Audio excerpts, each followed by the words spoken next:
प्रत्येकाने जेवणानंतर असा एकतरी लाडू खाल्लाच पाहिजे. हे अतिशय पौष्टिक लाडू आहेत. तर इथे मी कढईमध्ये 2 वाटी शेंगदाणे चांगले भाजून घेतले. गार झाल्यानंतर मिक्सरच्या भांड्यामध्ये घ्यायचे आहेत आणि आवडीप्रमाणे याच्यामध्ये गूळ घालायचा आहे, थोडीशी वेलची घालायची आणि मिक्सर चालू बंद करत ना जाड ना बारीक असं याचं वाटण करून घ्यायचं. हे एका ताटामध्ये काढून घेतलं. राहिलेले शेंगदाणे सुद्धा मी असेच बारीक करून घेतले.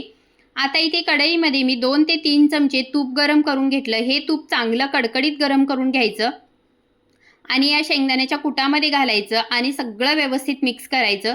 तूप आपल्याला इतकंच घालायचं आहे की लाडू वळता येतील. जास्त तूप पण वापरायचं नाही आहे आणि या हातावरती मस्त असे लाडू वळून घ्यायचे आहेत आणि हे लाडू तुम्ही प्रत्येकाला जेवणानंतर देऊ शकता. ज्यांचे हातपाय दुखतात त्यांच्यासाठी तर हे लाडू अतिशय उपयोगी आहेत. मुलांना डब्यामध्ये एखादा लाडू दररोज द्या. मुलांचे सुद्धा हातपाय दुखणार नाहीत आणि ही रेसिपी नक्की ट्राय करा आणि आवडली असेल तर चॅनलला लाईक, शेअर आणि सबस्क्राईब करायला विसरू